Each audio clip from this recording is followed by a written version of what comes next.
Good morning, Cedar Park. Today is Monday, March 31st, and it's a B-Day. This morning, get a recap of both our soccer team seasons so far. Also in this morning's brief, find out about devastating earthquakes causing death and destruction in Southeast Asia. Plus, Reese and Gus are live in the studio with the latest on your spring sports and an all-new Alpha Wolf Athlete of the Week. Turn it up because the Wolfcast starts now.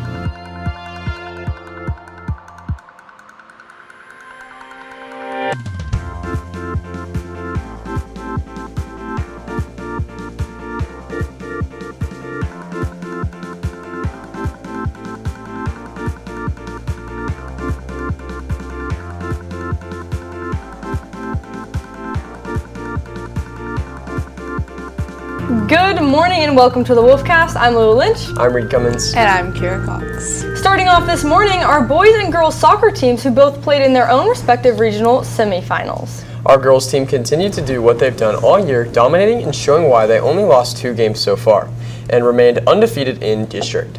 The girls have had a 13-win season with the possibility to add more. Our boys team unfortunately fell short, losing in their game on Friday night by only 1 goal. They wrapped up the season with a 13-5-6 record, winning 7 more games than they had last season. Congrats to both our teams on amazing seasons. If you want more details on the girls' upcoming matches, be sure to stay tuned for our sports report later in this show. Now let's head over to Jack Cooper with today's headlines in this morning's brief. Jack? Thanks, Reed, and welcome to this morning's brief. First, search and rescue groups look for survivors after earthquakes ravage in Southeast Asia.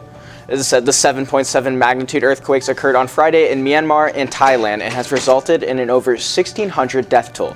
The earthquakes continued on Sunday afternoon when a 5.1 aftershock struck, with more quakes projected in the coming weeks. Casualties are expected to rise as search and rescue groups clear the wreckage. Next, severe thunderstorms are threatening the U.S. Thunderstorms are expected to occur throughout the Midwest as well as some parts of the South. Meteorologists reported dozens of tornadoes forming in Alabama, Arkansas, and Missouri, as well as golf ball-sized hail and wind gusts up to 70 miles per hour. The storms are expected to move northeast, targeting states from North Carolina to New York. Finally, a Texas middle school fight has gone viral after a teacher does little to end it. The incident took place at Harwood Junior High School in Bedford, where 2 students got into a violent physical altercation.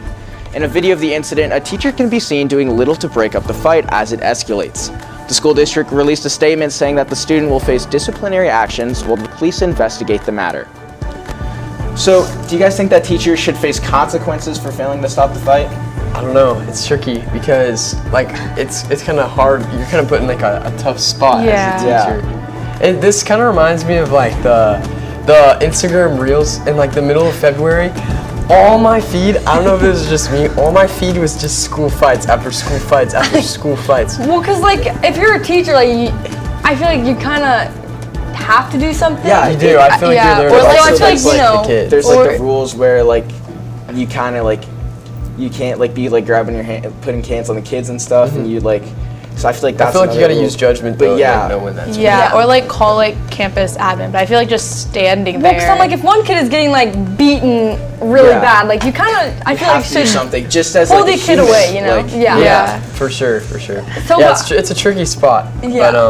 But in the video, he obviously kind of goes up to the kid and is no, but he doesn't actually. He has do coffee in his one. He's he's just literally there's better things to do. Yeah. It's interesting. Well, thanks, Jack. We'll be right back with an all-new sports report, but first, these announcements.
Good morning, Cedar Park, and welcome back to Wolfcast Sports Report. I'm Marisa Elizondo. And I'm Gus Mountjoy. Let's kick it off with girls soccer, who's moving on to play in the regional finals after defeating McAllen Memorial.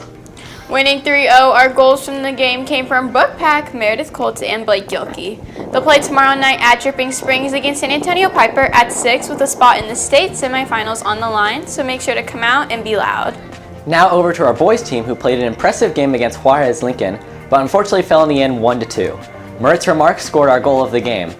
Amazing job this season, boys, and we'll see y'all next year. Then baseball played Leander at home on Friday, and after a 4.5-hour game, the Wolves took home a 5-4 win.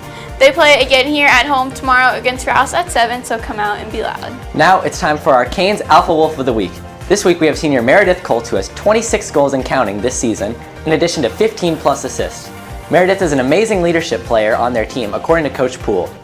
She will call out players when they're not doing the right thing. She'll motivate players to get better every day at practice. She holds that standard of excellence every single day and is a true leader for our team. Congrats, Meredith. For updates on CPHS sports throughout the week, check out our X at CPHS_sports. With CPHS News, I'm Gus Mountjoy. And I'm Marisa Elizondo. Thanks, Reese and Gus, and that's today's Wolfcast. Thank you for taking the time to join us during your day. You can catch anything you missed and more on our X, YouTube, or TikTok at CPHS News. Catch tomorrow's show for a look into the Texas legislative session and how it operates. With CPHS News, I'm Kara Cox. I'm Reed Kimmons. And I'm Lulu Lynch. Remember to make it a great day or not, the choice is yours.